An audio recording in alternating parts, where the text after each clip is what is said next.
Praise the Lord. எசேக்கியேல் 36ஆம் அதிகாரம் 36வது வசனம். கர்த்தராகிய நான் நிர்மூலமானவைகளை கட்டுகிறேன் என்றும், பாழானதை பயிர் நிலமாக்குகிறேன் என்றும், அப்பொழுது உங்களை சுற்றிலும் உள்ள மீதியான ஜனங்கள் அறிந்து கொள்வார்கள். கர்த்தராகிய நான் இதை சொன்னேன், இதை செய்வேன்.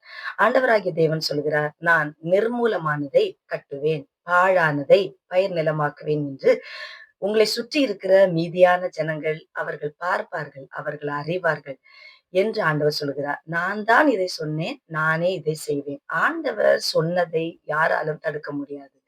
அவர் ஒரு வார்த்தை சொன்னால் அப்படியே நடக்கும். அவர் சொன்னால் அதில் மாற்றம் இல்லை. அவர் இடிக்க மாட்டார், கட்டுவார். அவர் அழிக்க மாட்டார், உருவாக்குவார். உங்களுக்குள் இருக்கிறவர் நன்மை செய்கிற ஒரு தேவன். ஏனென்றால் உங்களுடைய இருதயம் ஆண்டவருக்கு தெரியும். உங்களுடைய சூழ்நிலை ஆண்டவருக்கு தெரியும். உங்களுடைய வேதனைகள் ஆண்டவருக்கு தெரியும். உங்களுக்கு நீங்க சுமக்கிற அவமானங்கள் ஆண்டவருக்கு தெரியும்.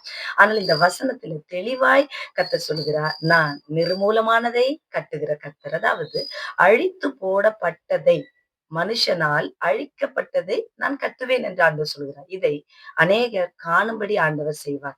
இன்னைக்கு எல்லாரும் என்னுடைய உடைமைகளையும், மேன்மைகளையும் அழிச்சுட்டாங்களே! என்னுடைய நன்மைகள் எல்லாம் அழிக்கப்பட்டு ஒன்றுமில்லாமல் வெறுமையாக்கப்பட்டு போனதே என்று சொல்லி நீங்கள் வருத்தப்பட்டுக் கொண்டிருக்கலாம். பாழாய் போய்விட்டதே! கஷ்டப்பட்டு செஞ்சேன். ஆனா எல்லாம் பாழாய் போய்விட்டது என்று நினைக்கலாம். எது பாழாய் போனதோ, எது அழிக்கப்பட்டதோ, அதை ஆண்டவர் புதிதாய் கட்டி ஒரு புதிய மீட்பை ஆண்டவர் கொடுக்கப் போகிறார். உங்களுக்குள் இருக்கிறவர் இதை அவர் நிச்சயமாய் செய்து முடிப்பார். மனுஷனால முடியாது. உதவி செய்கிறவர்களால் முடியாது. கர்த்தரால் முடியும். நீங்கள் கிரகிக்க கூடாது. ஆச்சரியப்படுகிற ஒரு அற்புதத்தை இந்த விஷயத்தில் பார்ப்பீர்கள். அவர் கட்டி எழுப்புவார். God bless you.